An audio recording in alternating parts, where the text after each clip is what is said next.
नमस्कार, मेरा नाम निखिल कुमार सिंह है। द लॉ एडवाइज की लीगल अपडेट्स में आपका स्वागत है। सूरत से बीजेपी उम्मीदवार भूपेश दलाल निर्विरोध चुनाव जीत चुके हैं।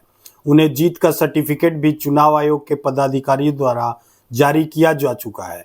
आपको जानकारी के लिए बता दें कि सूरत में कांग्रेस उम्मीदवार का नामांकन रद्द हो गया था, जिसके बाद बाकी की पार्टियों के उम्मीदवारों तथा बचे हुए निर्दलीय उम्मीदवारों ने अपना नामांकन वापस ले लिया था, जिसके बाद बीजेपी उम्मीदवार को जीत का सर्टिफिकेट जारी किया गया तथा उन्हें विजयी घोषित करार दिया गया।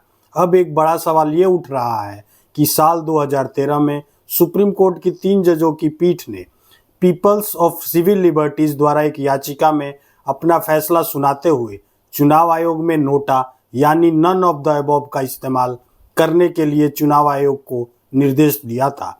क्या होता है नोटा? नोटा का मतलब होता है कि यदि कोई वोटर किसी भी उम्मीदवार को वोट नहीं करना चाहता या फिर किसी भी उम्मीदवार से संतुष्ट नहीं है तो वह नोटा पर अपना वोट दे सकता है।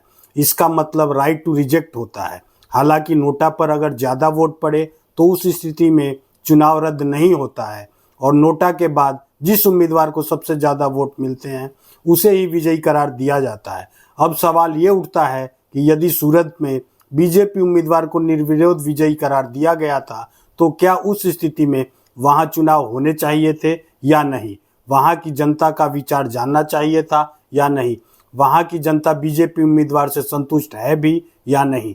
आपको जानकारी के लिए बता दें कि इस संदर्भ में शिव खेड़ा नाम के एक व्यक्ति ने सुप्रीम कोर्ट में एक याचिका दायर की है, जिसमें ये मांग की गई है कि यदि नोटा को किसी उम्मीदवार से ज़्यादा वोट मिलते हैं तो वहां का चुनाव रद्द कर दिया जाए तथा उस उम्मीदवार को 5 साल तक कोई भी चुनाव लड़ने से बैन कर दिया जाए।